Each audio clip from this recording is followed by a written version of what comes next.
Ертеде бір бай болыпты, 4 түлігі сай болыпты, бір перзентке зар болыпты. Сол бай бәйбішесімен екеуі Құдайдан бала тілеу үшін 9 нарға 9 тоғанақ жүк артып, 9 ту бие жетектеп, 9 жолдас ертіп, азық-түлікті алып жолға шығады. Жолаушылар бірнеше күн жол жүріп, шаршап келе жатса, өзен бойында бұлтпен араласып, будақтап шыққан көк ала түтін, қара құртша қайнап жатқан мал, қалың ел, ерсілі-қарсылы шауып жүрген көп адам көрінеді. Бұл бір үлкен той тойлап жатқан ауыл екен. Тойдың кімдікі екенін білу үшін ауылға жақындай бергенде, жолаушылардың алдынан бір жас әйел кездесіп кетіпті. Бұл әйелден жөн сұраған екен. Ол осы елдің пәленше деген байы баласын сүндетке отырғызып, соған жасап жатқан тойы екенін айта келіп, бұл тойда ұлдыларға орын бар, қыздыларға қымыз бар. Ұлы қызы жоқтардың бұл жиында несі бар, депті.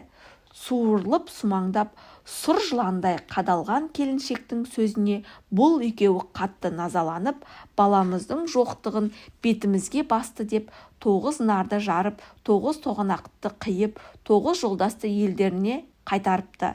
Өздері темір таяқ ұстап, темір етік киіп, қайыршы болып, ойлаған мақсаттарына жету үшін жаяу жол тартып жүре кетеді. Айлап, жылдап, табандарынан таусылып жол жүріп, әулиеден әулие қоймай сыйынады. Темір таяқ тебен инедей, темір етік теңгедей, мойындары ырғайдай, беттері торғайдай болады. Бірақ тілектері орындалмай, әбден күдерлерін үзіп, Құдайға өкпелеп елдеріне қайтады. Бірнеше күн жол жүріп, бірнеше күн бата құлап жатқан ескі жарты молаға кездеседі. Бәйбішесі барайық десе, бай жарты мола түгілі бүтін молада да түк болған жоқ деп барғысы келмейді. Байдың сөзіне қарамастан, бәйбішесі молаға келсе, моланың көлеңкесінде ақ сәлдесі басында, қарагер аты астында зікір салып бір әулие тұр екен. Ол әйелді көре салып, өң түсі қашып, жүдеп жадап жүрген не қылған адамсың деп сұрай бастайды. Кемпір өзінің бір перзентке мұқтаждығын көп жылдан бері Құдайдан тілегенмен бала көтере алмағанын, Құдайға наразы болып, еліне қайтып келе жатқандығын баян етеді. Сонда әлгі әулие: «Мен саған 2 қыз, 1 ұл берейін, қолыңды жай, жылама» дейді де, судыратып батасын бере бастайды. Ұлының атын Әлібек, қыздарының атын Қаныкей мен Тотай қоярсың деп ғайып болады. Содан бірнеше ай жүріп, бай мен бәйбішесі елдеріне келіп жетеді. Күндердің бір күні кемпір арыстанның етіне жерік болып: «Шалым, тілегің бір перзент еді, Құдай тілегіңді бергелі тұр. Мен бала кезімде ойнап жүргенде ауылдың артында Арал тоғай деген тоғай болатын. Сол тоғайдың ішінде Шабақ тоғай, оның ішінде бір арыстан бар еді. Соның етіне жерікпін» дейді. Бай жасынан аң атқан, аңшылыққа құмар екен.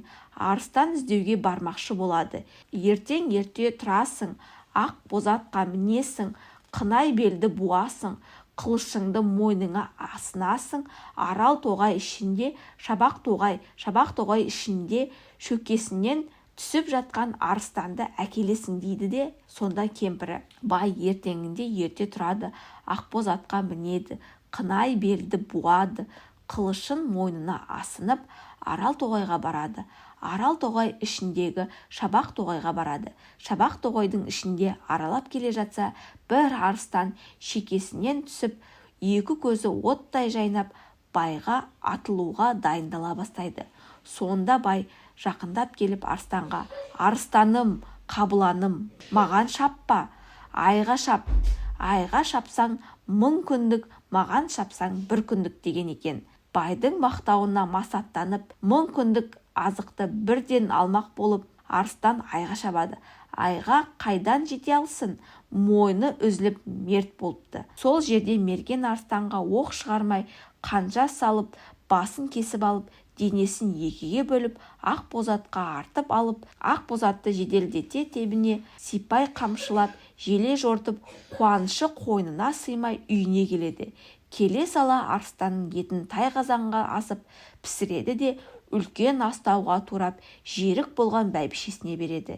Кемпірі арыстанның етін астаудан қос қолдап, оң ортына бір, сол ортына бір тығады. Сүйегін мұрнынан сығып тастай береді. 9 ай 9 күн болып мезгілі жетіп кемпір толғатады. Жанындағы көршілері кемпірдің толғатқанын естіп жан-жақтан жинала бастайды. Қыз қырқын, қатын бала барлығы жиналып қаптап кетеді. Қашан босанар екен деп күтіп отырған қатын қалаштың қалың ортасына бір мезгілде кемпірдің қағанағы қарқ, сағанағы сарқ етіп 60 қанат оқ, 60 қанат ақ орда суға толып кетеді. Кіндігін мен кесем деп таласып отырғандар қасабасын қайық қылып, сырғаларын ескек қылып судан әрең шығады. Ең алдымен 6 қарыс селебесін қолына ала Әлібек, оның артынан Қаныкей мен Тотай туады. Сөйтіп кемпір бір ұл 2 қыз табады. 60 қойдың терісі Әлібектің асығына, 90 қойдың терісі тобығына жетпей, балалары бір күнде бір жасап, 2 күнде 2 жасап ержете бастайды. Бір күні Әлібек шешесіне: «Жақын жерде мен баратын үй бар ма?» деп сұрайды. «Қарағым, жақын жерде нағашыңның үйі бар.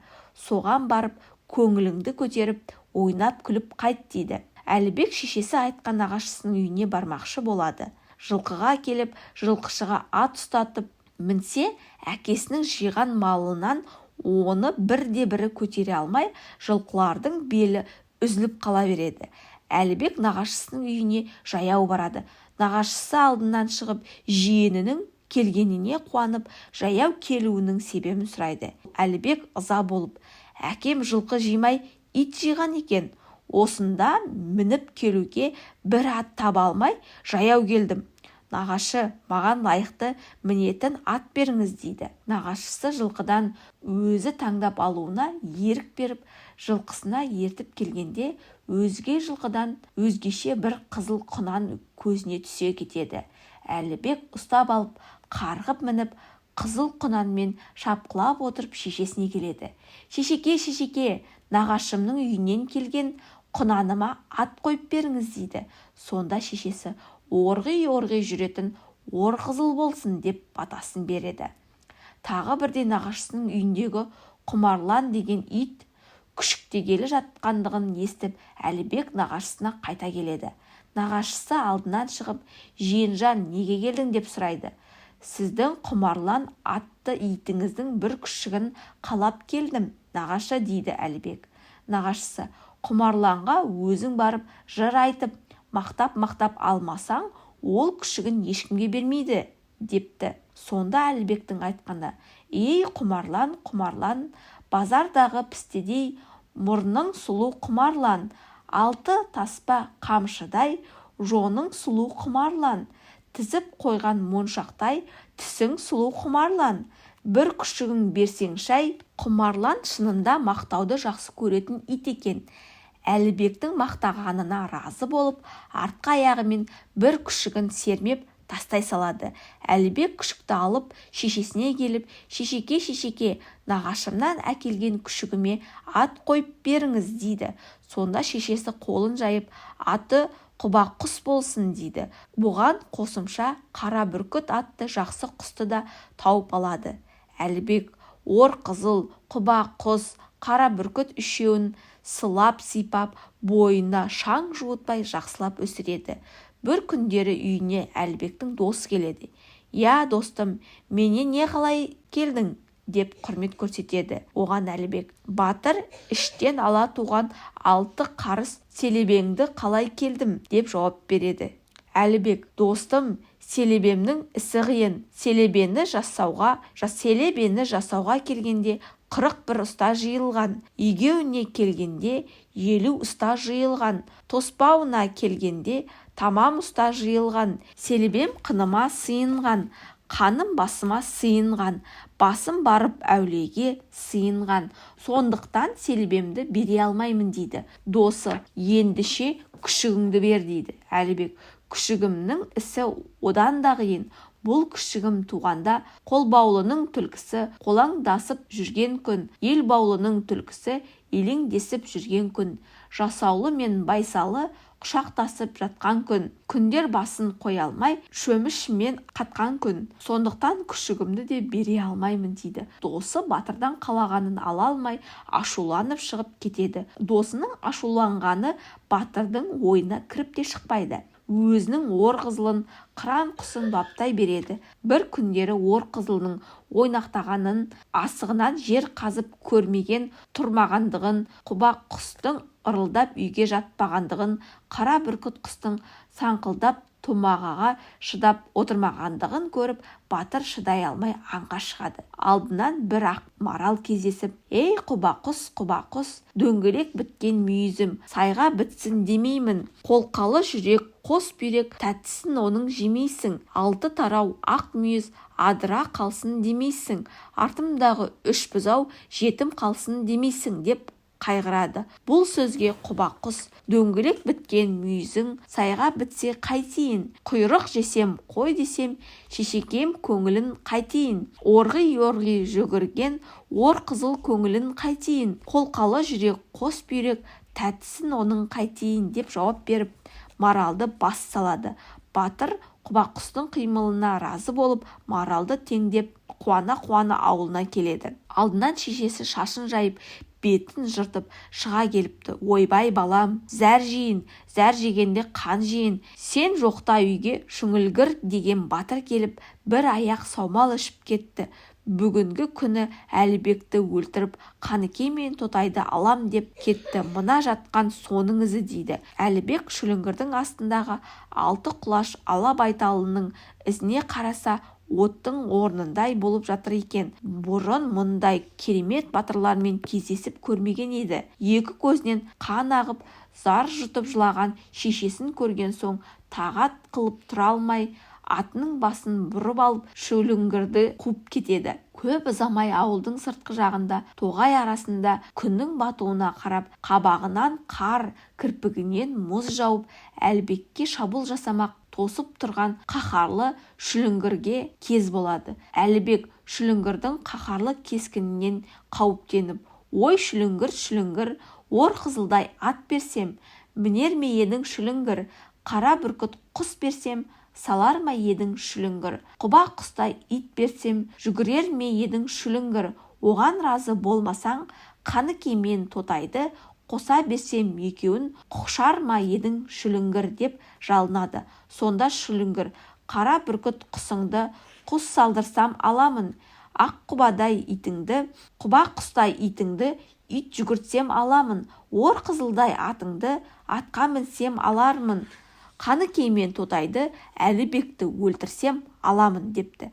Әлібек ақыры бір өлім бар ғой дегендей ыза болып шүліңгірге «Біздің құл, біздің үйге түскен құл, көбік саумал ішкен құл, көпшігіне тосқан құл, қалмақты ердің қасынан, дәл жүректің басынан» деп садақпен шүліңгірді тартып қалады. Шүліңгір өңменнен өтіп оқ ту сыртынан шығыпты. Әлібек шүліңгірдің сауыт сайман қару-жарағын алып, астындағы алты құлаш ала байтал жетектеп ауылына келеді. Содан бастап Әлібектің батыр, мерген деген атағы жер жайып, ноғайлы еліне қадірі артады. Әлібектің жолдастары көбейеді. Әлібек тумай тұрғанда көршісінің Ақбілек дейтін қызына айттырған екен. Әлібектің әкесі қыздың әке-шешесінің кедейлігіне қарамай, еркек бала туса, осы Ақбілекті алып берем деп айтқан екен. Жолдастары әңгіме арасында Әлібекке осы әңгімені айтады. Бірақ Әлібектің әке-шешесі бала тілеп жаһан кезіп кеткенде, 9 ру ел болып жан-жаққа көшіп кеткен елдердің ішінде Ақбілектің үй іші де бірге кеткен екен. Ақбілек Әлібектен 3-4 жас үлкен болатын. Әлібек күндердің күні әкесіне әйел алам деп кісі салады. Әкесі баласының бұл талабына қатты қуанып, елге Ноғайлы елінің барлық қыздарын жиылсын, Әлібек таңдағанын алады деп жар салады. Мұны естіген жан-жақтағы елдің сұлулары жиналады. Әлібекті бір дөңнің басына отырғызып, қыздар қарқараларын қосып, киіп тақияларын дәл киіп, аяқтарын шикі басып, Әлібектің алдынан біртіндеп өте бастайды. Таңертеңнен басталған қыздардың легі күн бата бітеді. Алайда Әлібек жиналған қыздардың ешбірін де ұнатпай, қайдан болсын Ақбілекті іздепақшы болады. Әлібек әкесінен Ақбілекті іздеп жолға шығуға рұқсат сұрайды. Әкесі оған барар жолдың қауіпті екенін, екі ортада дария барын айтып жібергісі келмейді. Әлібек айтқанынан қайтпай тұрып алған соң, әкесі амалсыз рұқсат береді. 9 жолдас 9 жорға жетектеп, жол жүгін артып жүруге даярланғанда, әкесі келіп, қарағым, осы жүретін жолында пәленше байдың баласы жылқысын бағып жатыр. Соның дариядан өтетін Қараша деген аты бар, соны сұрап мінгейсің дейді. Әлібек елімен қош айтысып, жолдастарын ертіп, Ақбілекті іздеп жүріп кетеді. Күн-түн жүріп отырады. Бірнеше күнде әкесі айтқан байдың баласына кез болады. Жан-жағына көз жіберіп қараса, бұл қара құртша қайнаған байдың жылқылары екен. Жылқы ортасында қаз қатар ақ шатырды тігіп, байдың балалары жатыр екен. Батыр жолдастарымен бірге қатар тұрған екі ақ отаудың жанына жетіп келіп, рұқсат сұрап түсе қалады.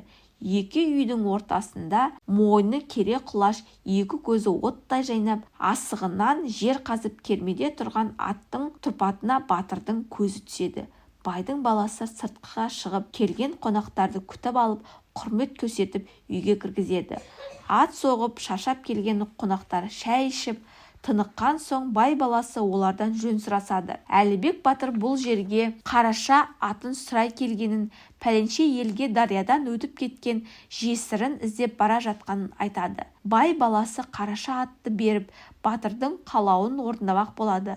Бірақ Қараша сияқты атты әкесінен рұқсатсыз беріп жіберуді жөн көрмейді. Ол әкесінен рұқсат сұрау үшін Қараша атқа мініп алып, 7 күншілік жерді әкесіне жол жүріп кетеді. Әкесі баласының келе жатқанын Қараша аттың дүбірінен біліп, жанында жатқан кемпіріне: «Оқтаудай қатып тұрсана, отты үргіштеп жақсана, есікті ашып бақсана» деп кемпірін оята бастайды. Дегенше баласы дүбірлетіп жетіп келеді. Шал баласына: желпілдеген ту бар ма? Жер қайысқан жау бар ма? Қараша ат болғалы дүбірі мұндай қатты шыққан жоқ еді деп сұрайды. Сонда баласы: желпілдеген ту да жоқ, жер қайысқан жау да жоқ дейді де, ер Әлібек батырдың теңізден өткен жесірін іздеп бара жатыр екен. Соған теңізден өтуге Қараша атты сұрай келді. Берейін бе, бермейін бе деп сізден рұқсат сұрағалы келдім дейді. Әкесі: қарағым, ат аяған жерге қарайды, құс аяған көкке қарайды деген мақал бар. Ат аяма, бер деп рұқсатын береді. Баласы Қараша атқа мініп алып, ізінше кейін қайтып үйіне келсе, кетерінде қазанға салған еттің көбігі әлі тарамаған екен. Әлібек батыр бай баласының қайда барып келгенін сұрайды. Ол әкесіне барып, Қараша атты беруге рұқсат алып келгенін айтады. Ертесінде Қараша атқа мініп, ор қызылды байдың баласына тастап, Әлібек ұзақ сапарға шығады. Бірнеше күн өткен соң, дарияның жағасына келіп, жолдастарын сол жерге қалдырып, өзі Қараша атқа мініп, дариядан өтеді. Судан келе жатса, дарияның арғы бетіне көз салса, көк ала түтіні бұрқыраған ауылды көреді. Жағаға шыға бергенде, қолында шелегі бар жас әйел суға келе жатыр екен. Ол Әлібекті көріп: «Атыңның мойны қыпшақтай, садағың аузы шақпақтай, суық түсі сұр жігіт, аты жөніңді айт жігіт» дейді. Әлібек батыр бұған: «Желдеп кеткен жеті отау, қайра шеккен қара інген, жез бұйдалы сартайлақ, жоқшымын да жоқшымын» деп жаулап қайтарады. Әйел: «Желдеп кеткен жеті отау, 70 жалшы болмасын, қайра шөккен қара інген, енекеңіз болмасын, жез бұйдалы сартайлақ, бикеш жаным болмасын, бүгінгі күні қына той, ертеңгі күні сына той, үй артынан жау шықты, Жекешнақ дәу шықты деп. Ел жұртымызды қырып жойып, қалмақтың батыры Ақбілекті алғалы жатыр дейді. Батыр Жекешнақ түскен үйді сұрап алып кіріп барған екен. Ол өз жанынан орын беріпті. Әлібек батырдың жанына отырады. Екі батыр жөн сұрасып танысқаннан соң Жекешнақ: «Қарағым, інім, қарап отырғанша ермек болсын, садақ атсайық» дейді. Әлібек бұған қарсы болмайды. Екеуі аулаққа барады. Жекешнақтың 40 жолдасы бар екен. Оларды садақ ататын жерге ерте жүреді. Жекешнақ елден асқан батыр екендігін Әлібекке көрсетпекші болады. Оның атқан оғын 40 жолдасы барып әрең суырып әкеледі екен. Алайда Әлібек атқан оғын Жекешнақ 40 жолдасымен барып суыра алмайды. Ал Әлібек батыр өзі барып, екі саусағының арасымен суырып ала салды. Жекешнақ Әлібектің ерлігіне таң-тамаша қалады. Ел жатқан кезде Әлібек Ақбілек отыратын ақ отауға қарай келеді. Бұл келген батырдың кім екенін біле алмай, іште Ақбілек жар-жар айтып отыр екен. Есігім алды жоңышқалы жар-жар, әуел бахар ашылар, күлсең әні жар-жар. Танымаймын қайнардың ұлысың, білсең әні жар-жар. Сондағы Әлібектің берген жауабы: есігім алды жоңышқалы жар-жар, әуел бахар ашылар, күлсем әні жар-жар. Танымасаң Ақбілек танытайын, менің атым Әлібек, білсең әні жар-жар. Сол кезде Ақбілектің бағанағы су басында кездескен жеңгесі Бикешжанның шын күйеуі жаңа келді деп ата-енесінен барлық елден сүйінші сұрай бастайды. Ел жиылады, бірақ Жекешнақтан қорқып Әлібек пен Ақбілекті жасырып, түн ішінде дариядан өткізіп қоя береді. Әлібек таңға таяу дарияның жағасына жатқан жолдастарына жетеді. Олар дарияда аққудай болып жүзіп келе жатқан Әлібек пен Ақбілекті дидарына тоймай, қашан жандарына жеткенше тағат таппай тұрады. Жолдастары қуанып алдарынан шығып, қарсы алып, елдеріне жолға шығады. Таң атып, ел оянған кезде Ақбілектің жеңгесі хабар беру үшін Жекешнаққа келеді. Сондағы Жекешнаққа айтқаны: атыңның мойны қыпшақтай, садағыңның аузы шапшақтай. Суық түсті сұр жігіт Бикежанды алыпты да кетіпті. Жекешнақ келіншектің бұл сөзіне ыза болып, қамшымен арқадан тартып жіберіпті. Сонда келіншек ызаға булығып Жекешнаққа: атаңа нәлет ит кәуір, енеңе нәлет ит кәуір, қолыңнан екі келсе бірін істе, Бикешті өз қолымнан жөнелттім депті. Ашуға мінген Жекешнақ қара армақпен дариядан өтіп Әлібектің артынан қуа жөнеледі. Әлібек Жекешнақтың келе жатқанын біліп, жолдастары ілгері жіберіп, өзі кейін қалып, оны тосады. Жекешнақ келер сала Әлібекке қаһарлана соқтығады. Әлібек Жекешнаққа: жесірінен айырылып келген сорлы адамсың, сондықтан кезекті саған бердім дейді. Сол-ақ екен. Жекешнақ қаһарына мініп, шіреніп тұрып, садақпен тартып салады.